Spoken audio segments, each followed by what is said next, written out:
Diz assim, ó: o coração do homem pode fazer planos, mas a resposta certa dos lábios vem do Senhor.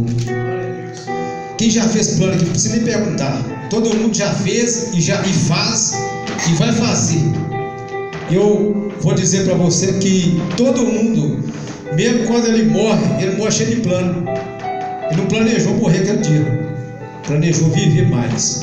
A palavra de Deus está dizendo que o coração do homem pode fazer planos. Quer dizer, não é errado planejar, pelo contrário, é necessário a gente planejar. É necessário a gente ter um objetivo na vida. Nós nascemos, somos obras de Deus, e nós temos um propósito. Nossa vida tem um propósito. Nós nascemos para quê? Nós viemos a esse mundo para quê? Para cumprir uma missão.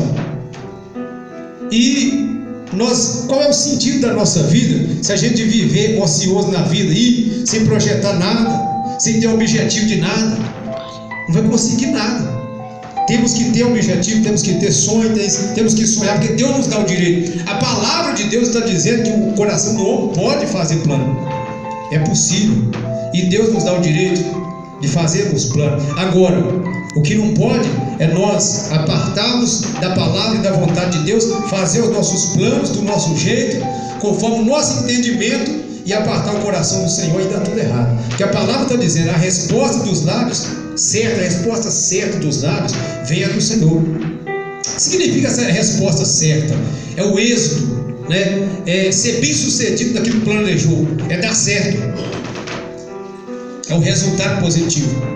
Isso aí é a resposta certa. Só que isso aí vem somente dos lábios do Senhor. Então, se nós não estivermos ligados naquilo que o Senhor fala, vai fracassar, vai dar tudo errado. O projeto pode começar até muito bom, mas vai fracassando, porque não pegou a direção de Deus, não consultou a Deus sobre o que ia fazer. Amém? É semelhante ao fogo de palha. Começa alto e termina em nada, em cinza. Esses são os planos que não são dirigidos por Deus. Esses são os planos humanos sem a aprovação, sem a direção do Espírito Santo de Deus. Amém? Esse primeiro capítulo, versículo aqui, ó, ele parece muito com aquele capítulo, versículo 5 do capítulo 3 de Provérbios, que fala assim: confia no Senhor de todo o teu coração e não te estribes no teu próprio entendimento. Essa palavra aqui, ó, nós não devemos depender do nosso entendimento, das nossas razões. Nós devemos sempre depender do que Deus fala. Por mais que de repente você olha para uma coisa aqui na Bíblia, você não concorda. Tem coisa aqui na Bíblia que a gente coloca a nossa vida diante dessas coisas aqui. Às vezes é difícil de entender, mas é o normal. O que é a visão de Deus, irmão, não é a nossa visão. O jeito normal de Deus é um.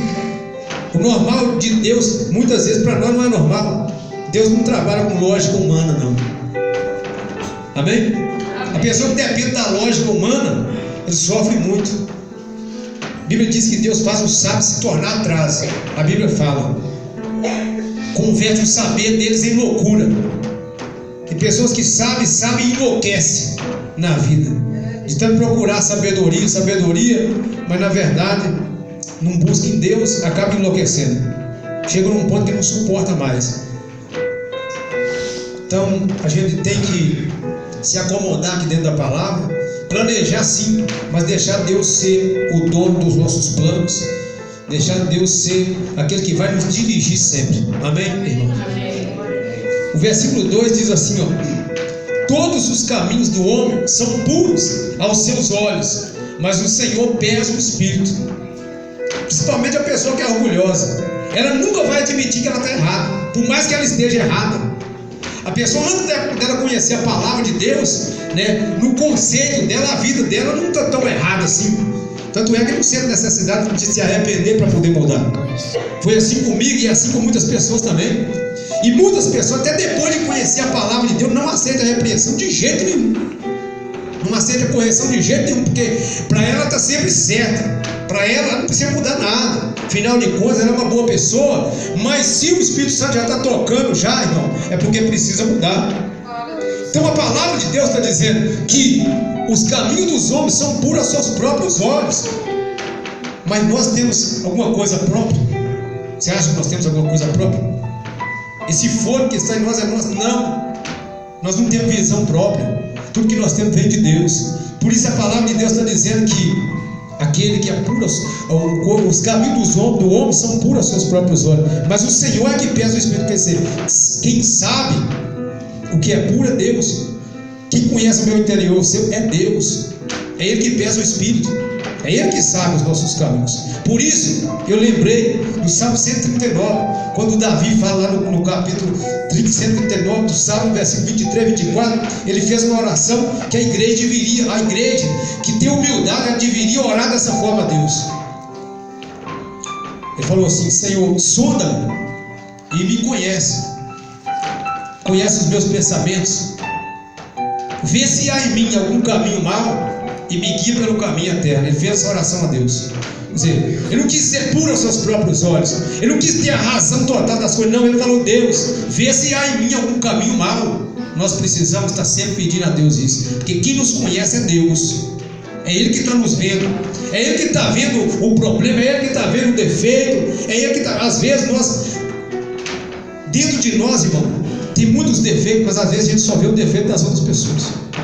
Esse é o problema até na convivência dentro de casa. Já que nós estamos falando de culto de família aqui hoje, nós estamos aqui no culto para a família.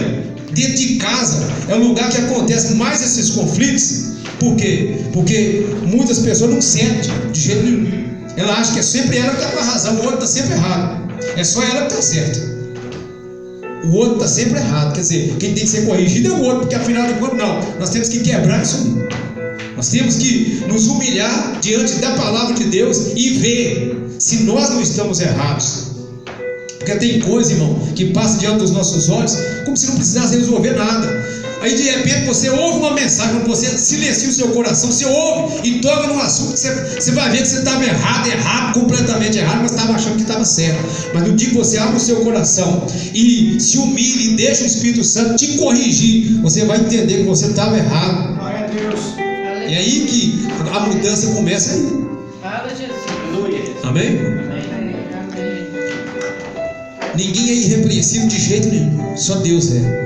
E aí no versículo 3 a palavra de Deus fala assim: confia ao Senhor as tuas obras e os teus desígnios serão estabelecidos. Isso aqui já aparece no Salmo 37, versículo 5, que diz: entrega o teu caminho ao Senhor e confia nele, o mais ele fará. Confia ao Senhor as suas obras, entrega a tua vida para o Senhor, deixa Ele te guiar. Não tenha pressa, não. A Bíblia diz que aquele que é precipitado, ele peca. Tem pessoas que, se não for para fazer algo agora, ela não faz mais. Eu sempre costumo brincar com as pessoas e falar assim: se de repente alguém chegar e propor um negócio e falar assim, é pegar ou largar? Pode largar. Se não der tempo de você orar e consultar e perguntar para o seu Pai, para o seu Deus primeiro, então não faça na precipitação. Nunca tome uma decisão precipitada. Grava isso no seu coração, porque sempre dá errado. Nunca tome uma decisão precipitada. Consulte a Deus primeiro. Confie ao Senhor todas as suas obras. Tudo que você for fazer, consulte a Deus primeiro, e os seus desígnios serão estabelecidos. Você vai ser bem sucedido no que você fizer, se você agir dessa forma. Confie todas as suas obras ao Senhor, e os seus desígnios serão estabelecidos. Porque nós somos prontos para querer de Deus, né? E nós queremos de Deus somente as bênçãos, às vezes. Queremos de Deus só as promessas se cumprindo na nossa vida, às vezes. Mas às vezes não queremos também os mandamentos dele. Não é assim? Esse é um erro do ser humano quase em geral. Sempre quer as bênçãos e as coisas que proporcionam alegria, que proporcionam prazer na alma, mas não quer receber os mandamentos, não quer receber a correção, não quer receber a repreensão. Por isso, às vezes estamos frustrados, decepcionados. Nós precisamos conhecer mais a Deus, irmão. Essa é a verdade. Precisamos conhecer o nosso Deus. Conhecer a Deus vai muito além de ouvir falar dele. Presta atenção. Conhecer a Deus vai muito além de ouvir falar dele. Jó era um homem abençoado. A Bíblia diz que ele era um homem reto, íntegro, temente a Deus, que se desviava do mal, né? Ele era um homem de Deus. Mas mesmo ele sendo assim, você vê como é a humildade da pessoa, reconhecer que ainda falta muito para ele poder atingir aquilo que Deus deseja.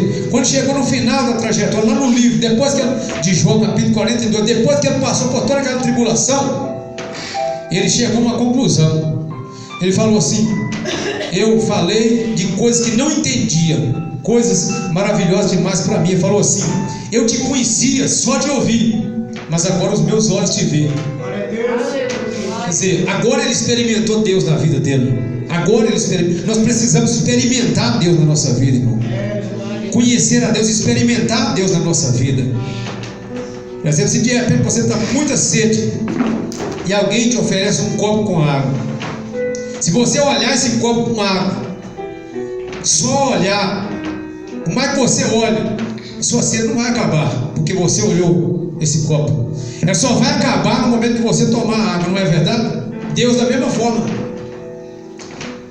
Você só vai conhecer a Deus de verdade a partir do momento que você tiver uma experiência com Deus dentro de você. Você não pode basear a sua fé na outra pessoa. Você tem que ter a sua experiência com Deus. Você tem que ter a sua fé. A sua fé, entendeu? Você, a sua fé. Você tem que acreditar em você.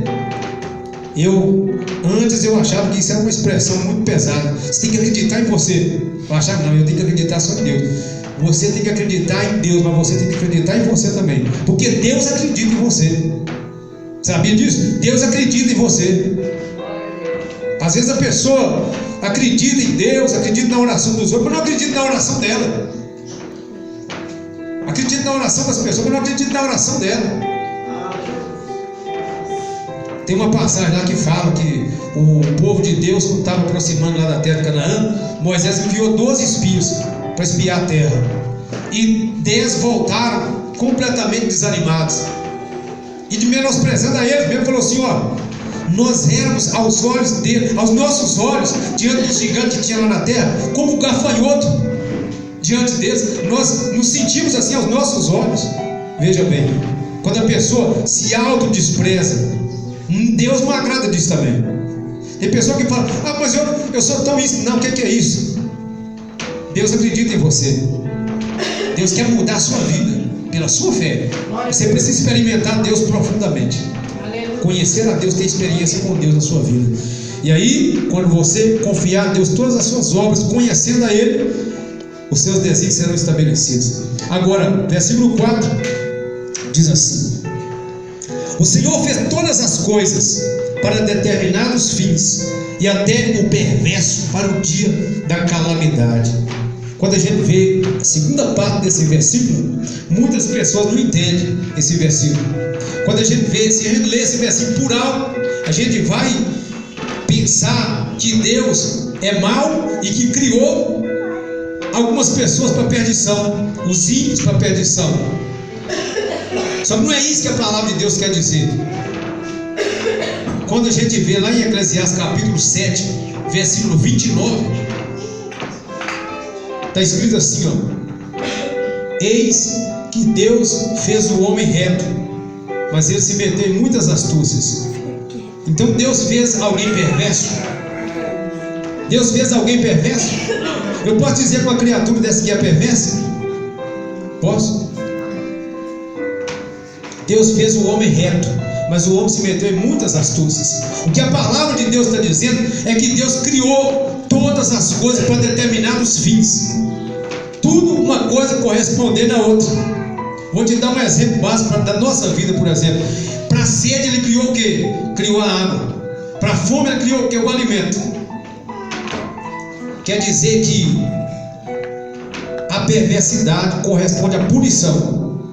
Então ele criou uma coisa correspondendo com a outra. Você entende?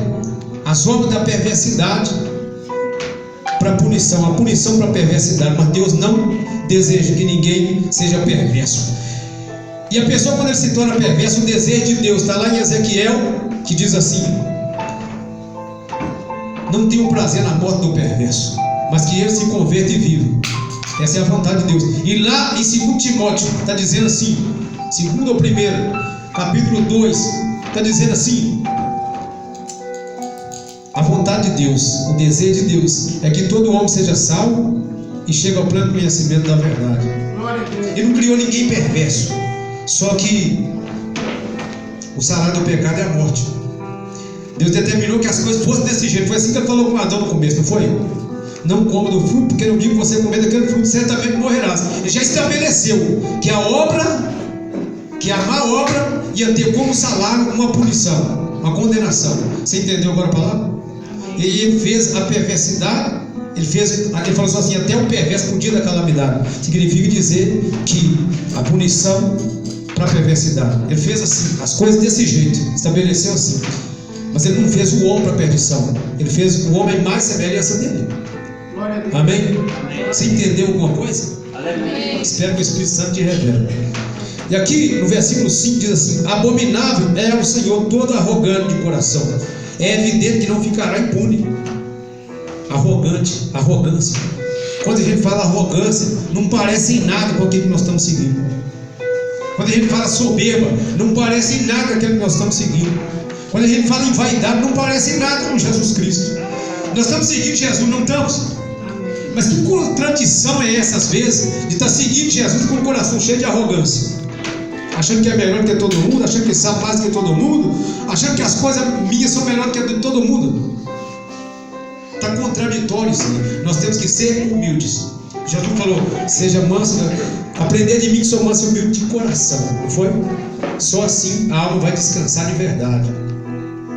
O soberbo, irmão, ele parece muito com Satanás. Sabe que foi a soberba? O pecado que fez o diabo ser expulso do paraíso? O pecado, o único pecado que fez o diabo ser expulso do paraíso, a soberba. O coração dele se encheu, se envaideceu, ele se exaltou e por isso ele foi abatido. Se exaltou, o orgulho dele afastou ele de Deus, afastou Deus dele. Deus resiste o soberbo, está escrito na palavra, mas dá graça aos humildes. Houve um homem chamado Nabucodonosor, quem já ouviu falar? Grande rei da Babilônia. Um homem que se destacou lá na época.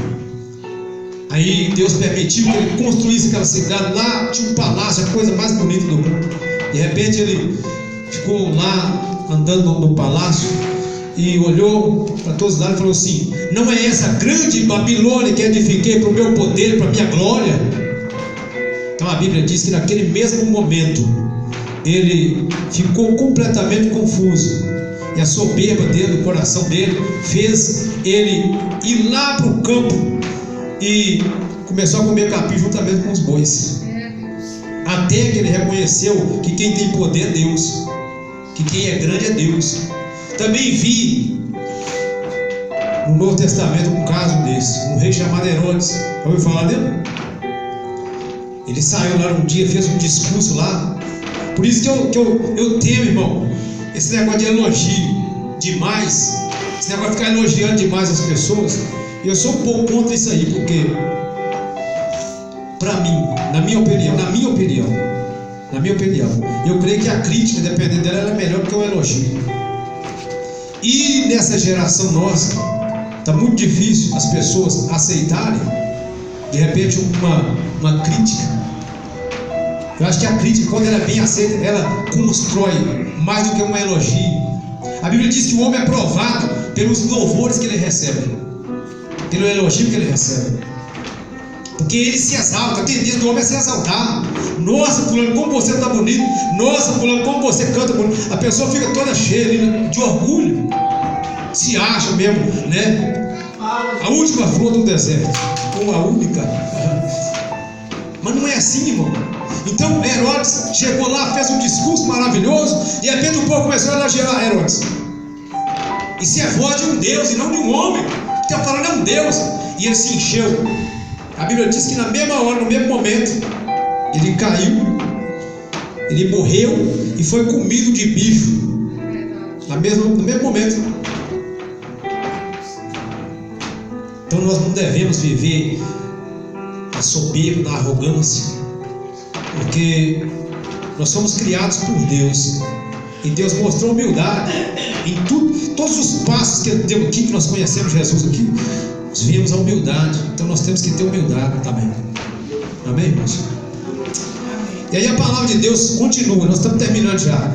Versículo 6 diz assim, ó: pela misericórdia e pela verdade se expia a culpa, e pelo temor do Senhor os homens evitam o mal. Quer dizer, a palavra de Deus está dizendo que a culpa é expiada, ou seja, é purificado, através da misericórdia e da verdade. Nós não merecemos o perdão de Deus de forma nenhuma. Quem ficou culpado nesse problema que teve do pecado? Quem ficou como culpado? Já que teve um rompimento da amizade que tinha entre Deus e o homem. Quem ficou como culpado? Foi Deus ou o homem? Foi o homem que pecou, não foi? Mas quem propôs a reconciliação? Quem fez a proposta? Quem faz a proposta? Deus. É aquele que não tem culpa. Você entende? Deus é tão cheio de amor por nós que Ele não deve nada para nós. Ele não tem culpa nenhuma, Ele é santo. Ele permaneceu e permanece santo. Mas nós nos fizemos culpáveis diante dEle. E Ele fez uma proposta e manda apresentar essa proposta através do Evangelho, né? Durante esse tempo que a palavra de Deus é pregada, propondo, né, um arrependimento para que o homem se arrependa, para que o homem reconheça o seu erro, para que o homem admita que é pecador, para que ele possa então justificar essa pessoa. Agora eu fico pensando uma coisa, presta atenção numa coisa: a pessoa que partir para a eternidade sem se arrepender, Deus, irmão, Ele não é como muitas pessoas pensam que Ele é.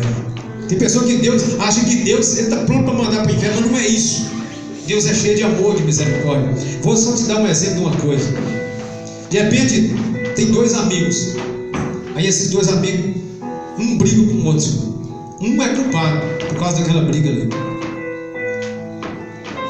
Durante o tempo que são inimigos, tem como, por exemplo, vamos supor que eu briguei com uma pessoa e eu sou culpado disso aí. Durante o tempo que eu estou sem falar com essa pessoa, tem como eu ir na casa dela? Eu vou na casa dela? Não vou. Por quê? Está brigado. Existe uma separação. Essa é a verdade. Presta atenção nisso aqui nesse exemplo. Existe uma separação. Para que eu possa voltar à amizade dessa pessoa, o que tem que acontecer? Tem que ter um reconhecimento da parte do que está errado e o perdão da parte do outro, não é? Então Deus está propondo isso. Se a pessoa não se arrepender durante o tempo de vida que ela tem aqui na terra, por causa do pecado, ninguém está livre de pecar. Todos nós pecamos contra Deus. Só que Deus está propondo arrependimento para quê?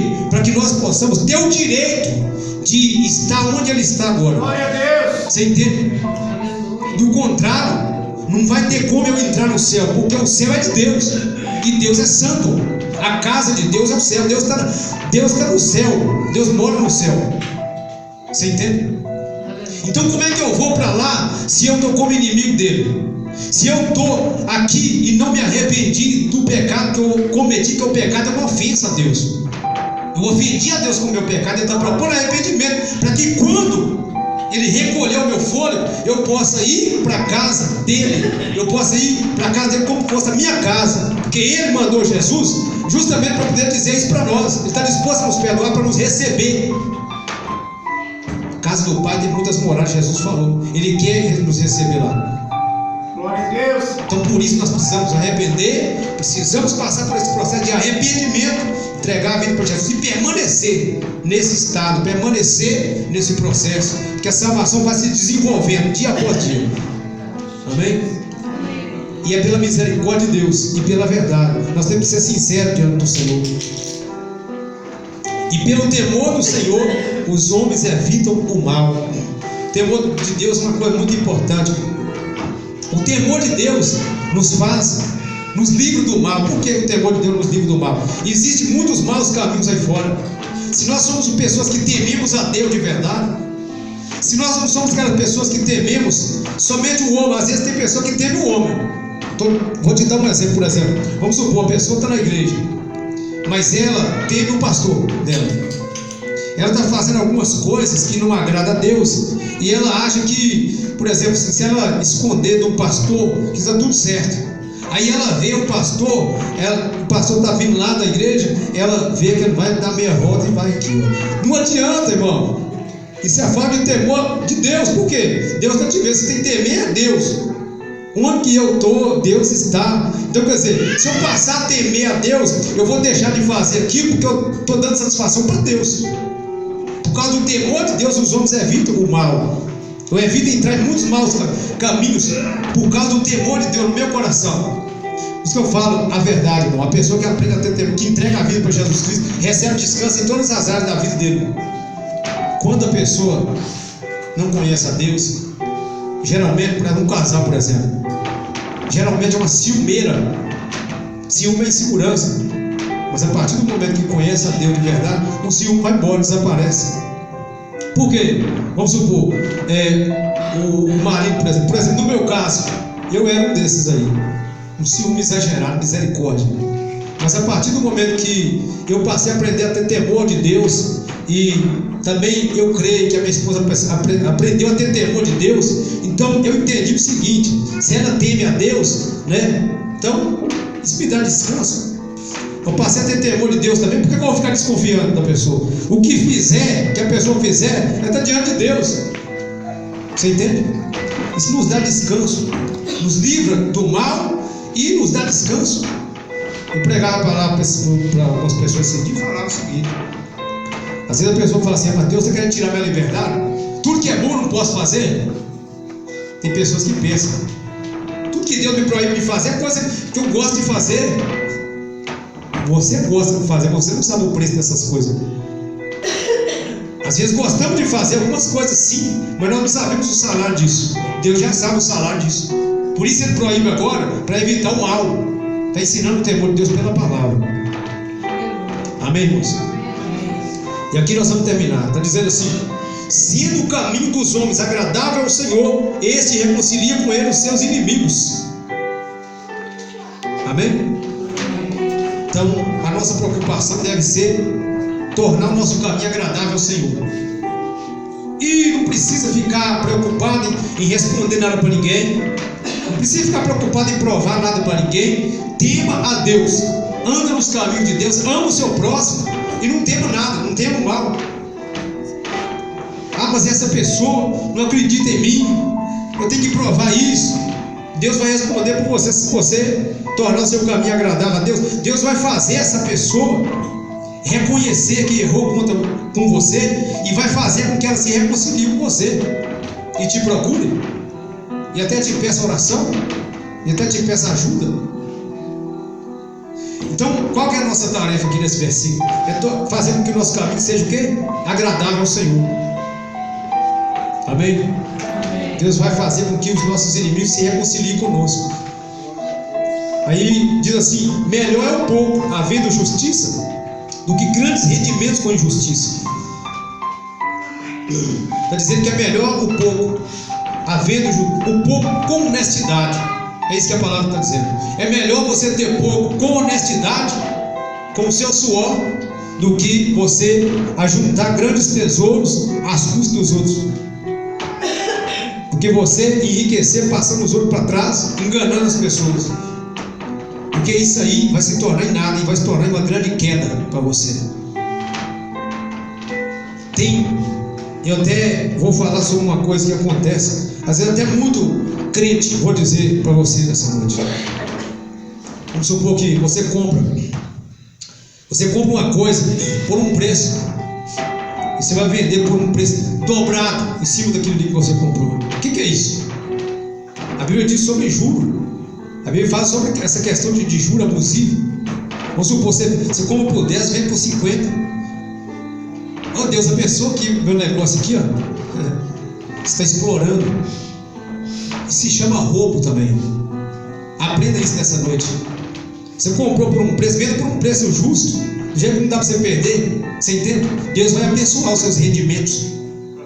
É melhor ser um pouco com honestidade do que os grandes rendimentos, como a palavra de Deus está dizendo aqui, ó, com injustiça. Quantas pessoas que estão subindo aí, derrubando as pessoas. Presta atenção no que a palavra de Deus está nos chamando, está nos convidando a fazer hoje, a partir de hoje. Vamos fazer diferente. Amém? Amém. E aí a palavra de Deus diz assim: o caminho, aqui é o último versículo que nós vamos ver essa noite aqui agora.